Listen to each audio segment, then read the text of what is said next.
Seymour, and this is Cameron McKenzie. We're half of the Undertow, and you're watching Moshcam. Musical inclinations start at a very early age. If you end up being a musician, chances are you're probably thinking about it. Someone might tell me I'm wrong, but I think it starts very young. You connect with music. Music's always been. I have a very close relationship with music. I'm always listening to it. I'm always engaged in some form or another. Although obviously it wasn't too much later that I actually made the decision that I wanted to be a singer. But I do remember when I made the decision, and it was quite full on and complete. Once I just knew that it's what I was going to do. I was in a cover band at university, and I was delegated Twist and Shout by the Beatles, and I was on my second or third year at university, and it was at a college ball, and I just sang Twist and Shout, and it was in D, which was quite high for me, and I had to scream to get it out, and I think when I heard myself screaming, it really something shifted, and I decided I really liked what I was doing. And now I don't think they were paying much attention at all, to be perfectly honest. I think it was just the sound of my voice to me. It just sort of emotionally I connected with what I was doing. I thought, shit, this feels good. There's definitely an element to do with performing though, because I was brought up classically, and I didn't really realise what was going on until I struck an electric guitar. And when I was about 17, and all of a sudden, the world opened up, like in an instant.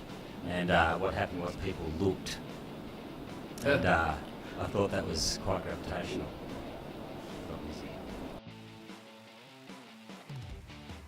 I thought it was until it dawned on me later that I was fiddling around with Reeboks reel-to-reel tape machines at the age of 8 anyway, and playing cello and Casio keyboard, and bouncing from one track to another. So when I ended up recording, as being a big part of what I do, and it was kind of obvious. It's like, oh yeah, it's been going on forever, as it probably has with Mark. Most people, it does happen very young. Well, I feel comfortable on stage. I always have this minutes before, like when we go away, I always find the very first, we'll do 2 or 3 shows over a weekend somewhere, and you go through this whole transition of getting on drive to the airport, getting on an aeroplane, and going wherever, and then drive, and there's always this sense of this sort of build up of tension, and then but then as soon as you step onto the stage at whatever time in the evening, everything falls into place. I always have this real sense of relieving myself of some kind of burden. And it's never been other than that. Always. Every live show I've ever done, I've had that feeling. As soon as it starts, I'm there. And then things just unroll from there. I always find it really I feel comfortable being on stage. It's quite at home. I feel like I'm at home. You learn to deal with it. Like after many, many years, it's just part of your function. You don't realise the preparation you're doing, I don't think. It's there, but it's not. When you're younger, it was exhausting because the nervous energy would kind of sap you. Because these days, I think we know how to deal with it and channel it when it's necessary.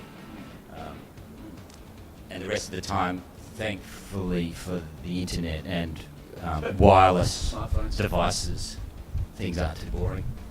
I think this question of home's really interesting. I mean, because you're moving between houses in a strange sort of way. I mean, the stage is actually it's kind of almost like a domestic space. If you've been doing it for long enough, it just becomes the geography of rock and roll is the same everywhere you go. There's this row of microphones out the front, the drum kit's behind you, and it's actually quite sort of psychic in a way. But the actual place is, I just find that the geography of stage is really immediately accessible. But you have to kind of get over the fact that you have this other place that you live in as well.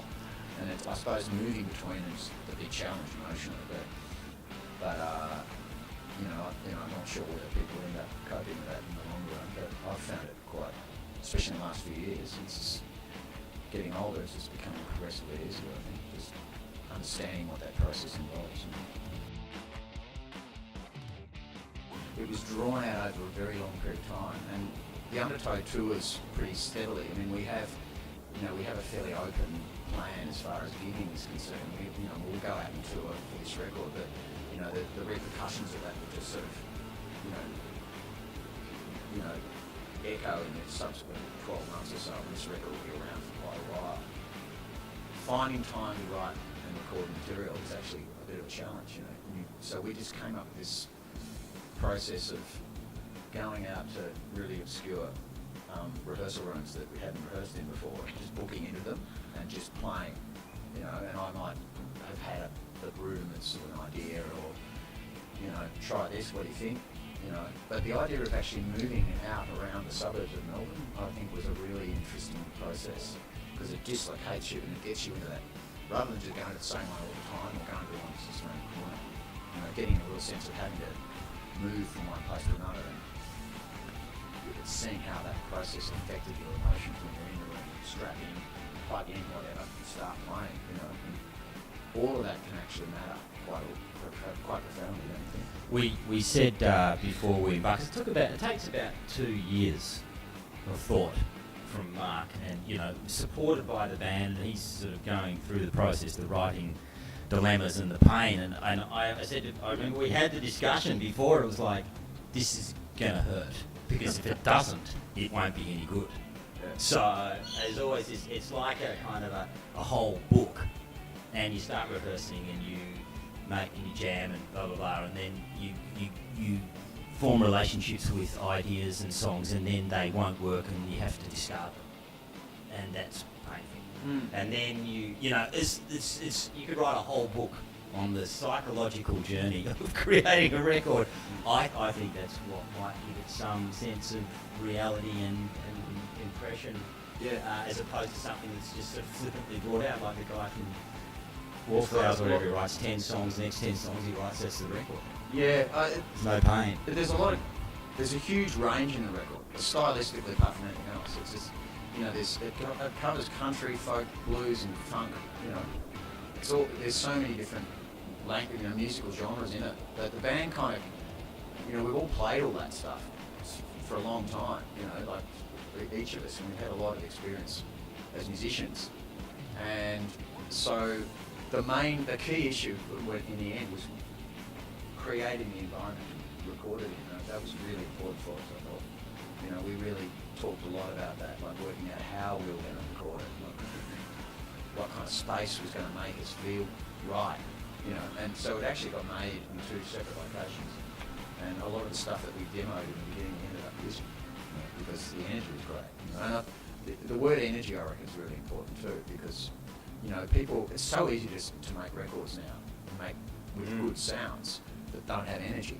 Yes. And energy is the invisible component that punters hear, and they can't necessarily put their finger on why the song sounds exciting. And it doesn't mean energy for speed and volume either. It can be a very slow ballad, but you get the right take, and it has a life. You get taken, and you're there, and you don't lose it. And we ended up making half of it at my place, which has my house is virtually a studio, and it wasn't a perfect studio, but because we felt comfortable there, it was like, well, we got the energy on these takes.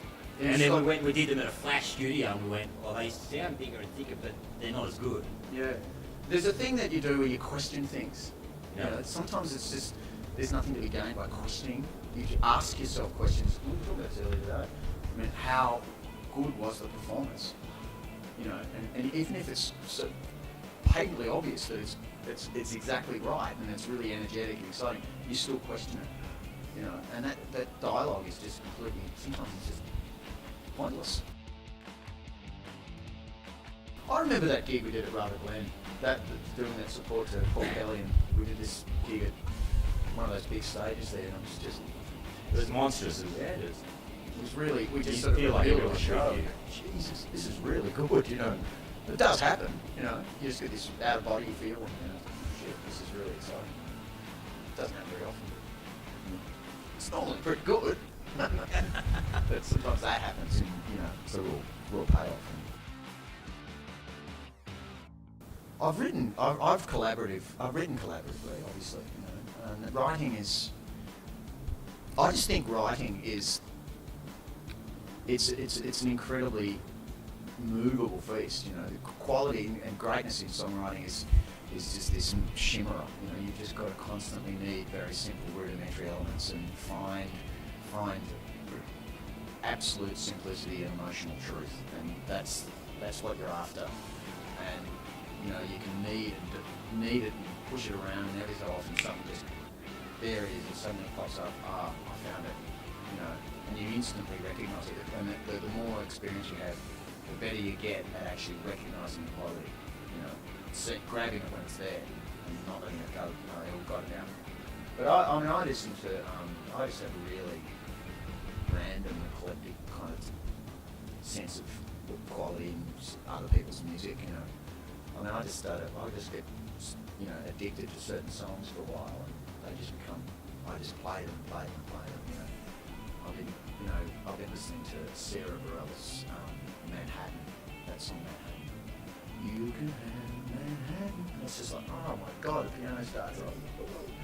And I'm just there, and I've been doing that for like about a month now. And eventually I'll just get over it and move on. But that can really affect the way I write.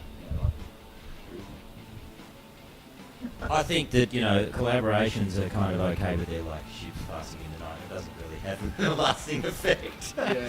The best collaboration that I've had is with this band, because everybody knows their place. It's like a good office, and there's the obvious boss, and there's a financial controller, and there's a guy who does that, and this band has very